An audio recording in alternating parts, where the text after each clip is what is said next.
Omubaka wa Bungereza mu Uganda Excellency Asiimye atuze ku kitebe kya Vision Group ku South Centre z'okumanyiranizibwa omukungaanya wa New Vision John Eremo n'edina lwavunanyizibwa ku mboozi z'ebyobusobozi.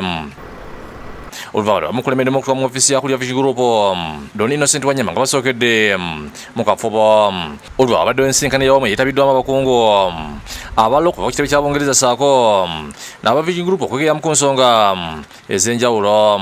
Abagenyi babalaza olutambi ku pulogulaamu ez'enjawulo ezikolebwa ku mikutu gya Vision Group okwongera okuzinnyonnyoka era oluvannyuma Wanyama n'ayogerako gye bali awulidde ebyaffe bya kampuni eno n'emitwe ebyenjawulo byekola ng'ategeeza n'emikutu gyayo gituuka buli kitundu ky'eggwanga kyonna ate ne mu nnimi ennansi bategeera obulungi.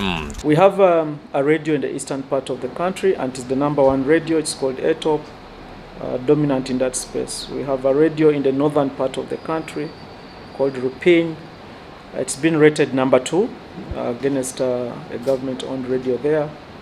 But we've also begun a television station that speaks strictly to the northern part of the country, what we call the Luo Nation. Then when you come to the center here, Buganda, our TV, Bukedde TV, is the #1 TV.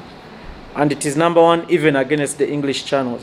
Alambudde ku mpeereza Vision Group n'atangaza nti wadde kampuni ya gavumenti n'ezosowaza ensonga zonna zikwata ku bantu omuli n'ezisomoza gavumenti. We are balanced in such a way that if the government deserves credit for anything, then we give it the due credit. But also if there are flaws in the government and there are weaknesses, there are scandals, there's corruption, we actually point it out. The iron sheets and saga, as they called it, and several high. That story was actually originally done by us. We broke that story.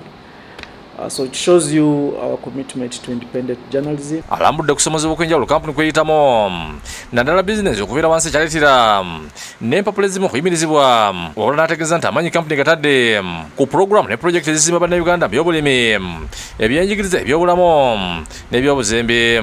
We pay a lot of attention to development journalism. At times it is not your exciting kind of stuff, but it is very critical. Things like farming, health, gender-based issues and things like that. Mubaka bw'Asiimye asiimye Vision Group olw'omulimu omulungi n'okugwekozesa ng'efulumya mawulire agakwata ku bantu era n'asaba obutassa mukono wadde mulimu okusomozebwa. I'm impressed with the breadth of products you've got here. I hadn't appreciated fully the breadth.